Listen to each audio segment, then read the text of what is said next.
हाँ जी, ये एलएमएस के सामने वो जिसका ज़िक्र किया था हमने पिछली वीडियो के अंदर कि मलाला यूसुफ़ज़ई और वो बेनज़ीर भुट्टो और बिलावल सारे इधर से पढ़े। तो ये सारी जगह हमें सलमान भाई ने दिखाई है।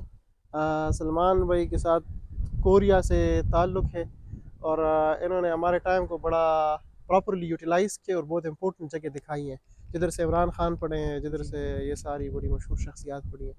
तो सलमान भाई चूँकि इधर पढ़ रहे हैं, पीएचडी कर ली है इन्होंने और अब ये ग्लोबल टैलेंट प्रोग्राम के अंडर इधर पोस्ट डॉक कर रहे हैं ऑक्सफोर्ड ब्रूक्स यूनिवर्सिटी से ना। जी।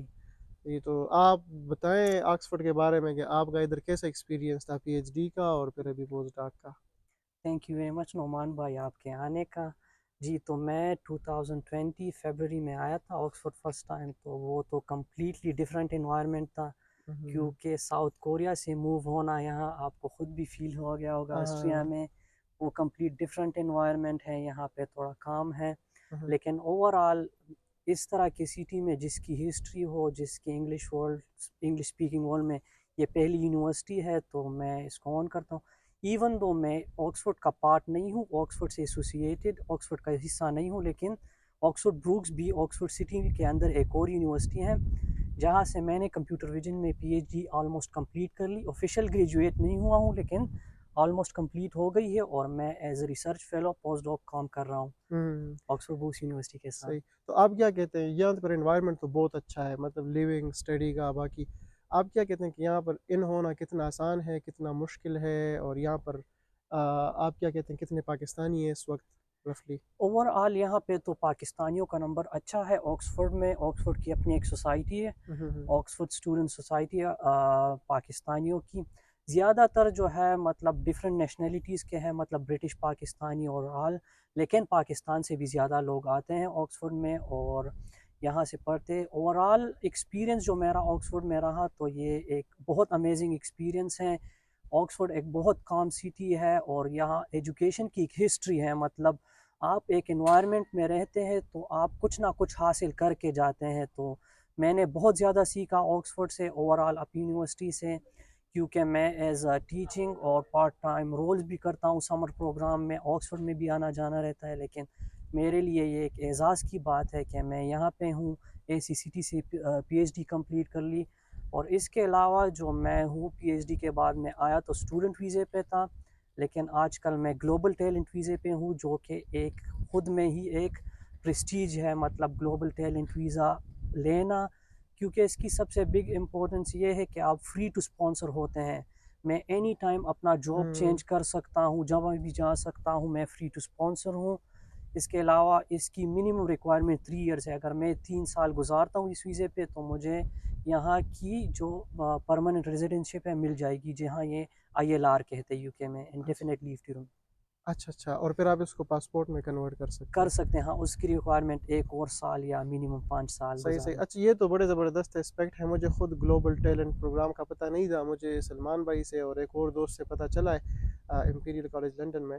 तो ये बड़ा अच्छा प्रोग्राम है, ये लगता बड़ा अट्रैक्टिव है, लेकिन इसके लिए बड़ी स्ट्रगल की ज़रूरत है। तो सलमान भाई बताएंगे कि इसके पीछे स्ट्रगल किया है, क्योंकि इंसेंटिव्स तो बड़े सारे हैं, परमानेंट रेजिडेंस है, जी। यूके की लाइफ है और पासपोर्ट है, लेकिन इसके लिए हमारे हमारा ये एस्पेक्ट लोग नहीं बयान करते कि किसी चीज़ को हासिल करने के लिए स्ट्रगल कितनी करनी पड़ती है। जी, ये तो बिल्कुल सच बात है। ये इतनी इजीली नहीं मिलते, इसके बहुत ज़्यादा रूट है। हम्म। मे भी हम एक सेपरेट सेशन भी इस पे कर सकते हैं, ऑनलाइन हम्म। हो या क्या, पीपल को मोटिवेट करे किस तरह करना है। हम्म। लेकिन बेसिकली दो तरीके होते हैं। आपने एक तरीका है एंडोर्स फंडर रूट। हम्म। एंडोर्स फंडर रूट उसे कहते हैं कि आप एक पोजीशन हासिल कर ले जो पोस्ट डॉग हो और उसकी फंडिंग आती हो एंडोर्स फंडर से। सो यूकेआरआई ने एक लिस्ट बनाई है फंडिंग एजेंसीज की। अगर आपकी फंडिंग उस फंडिंग एजेंसी से है, तो आप एंडोर्स फंडर बन जाते हैं। हम्म। आप एप्लीकेशन सबमिट करते हैं उसको यूकेआरआई को, और वो रिव्यू करके आपको एंडोर्समेंट लेटर इशू करते हैं। उसके बेस पे आपको वीज़ा इशू होता है। अदर रूट है peer review process. Peer review process में इस तरह होता है कि आप अपनी प्रोफाइल बनाते हैं, सीवी बनाते हैं। उसके बेस पे कुछ कोलीग्स जो होते हैं पीयर, जो उस एरिया में एक्सपर्ट होते हैं, आपका एप्लीकेशन रिव्यू करते हैं। उसके बेस पे आपको स्कोर देते हैं और UKRI फिर कहता है कि हाँ ये एलिजिबल है एंडोर्समेंट के लिए या नहीं। तो ये दो मेन सही रूट है। सही। मोर एक्सप्लेनेशन या कोई और वक्त भी कर सकते हैं हाँ, सेपरेट इसके ऊपर सेक्शन, सेशन क्योंकि सेशन। ये एक बहुत बड़ा एरिया है। जी जी। इसके लिए PhD कंपलसरी नहीं है। हम्म एंडोर्स फंडर मोस्टली कंपलसरी है, लेकिन अगर आप पीयर रिव्यू पे जाना चाहते हैं या आप डेवलपमेंट साइड पे जाना चाहते हैं, इवन अगर आप रिसर्चर भी नहीं है लेकिन आप में इतने स्किल्स है कि आप कुछ बना सकते हैं, आप प्रूव कर सकते हैं कि फ्यूचर में आप एक ग्लोबल टैलेंट हो, तो ये उसको कहते हैं एक्सेप्शनल प्रॉमिस। तो सही उसको भी सही। इशू हो सकता है जो अच्छा अच्छा। करंटली PhD कर रहे या हम्म। इंडस्ट्री में कुछ अच्छे मकाम पे हैं, मतलब कुछ अच्छे स्टेज पे है, इंडस्ट्रियल में है, इम्प्लीमेंटेशन में, टेक्नोलॉजी में, तो वो हम्म। भी अप्लाई कर सकते हैं। सही सही सही। चलें, ये तो आपने बड़ा ऑलमोस्ट ओवरव्यू तो नहीं, तकरीबन कुछ मिनी डिटेल्स बताई हैं, जी लेकिन ये बात आपकी सही है, इस पे अलग सेशन हो सकता है अलग बिल्कुल, से। क्योंकि ये फुल एक्सप्लेन करना फॉर चाहते हैं। हाँ जी बिल्कुल। तो ये हमारा सलमान भाई ने बड़ा ज़बरदस्त टाइम यूटिलाइज़ किया, यहाँ पर इन्होंने हमें होस्ट किया है, और हम इनका शुक्रिया भी अदा करते हैं कि इन्होंने इतनी जगह दिखाई हैं, थैंक यू क्योंकि वेरी मच आने आप का। यहाँ पर पिछले 3 साल से रहे हैं, तो हाँ काफ़ी तीन वो चार साल यूज़फुल सारी चीज़ों की फिर माइनर जी डिटेल्स बताना, अंदर तक एक्सेस देना, हमें इन्होंने अंदर घुमाया फिराया। मेरे ख्याल में आप इधर पढ़ाने भी आते हैं जी शायद इस जी स्कूल में। ये मैं जी जी। तो वो हमें ये फ़ायदा हुआ कि वो सारी चीज़ें हमने डिटेल्स के साथ देखी। तो थैंक यू सलमान भाई। Thank you.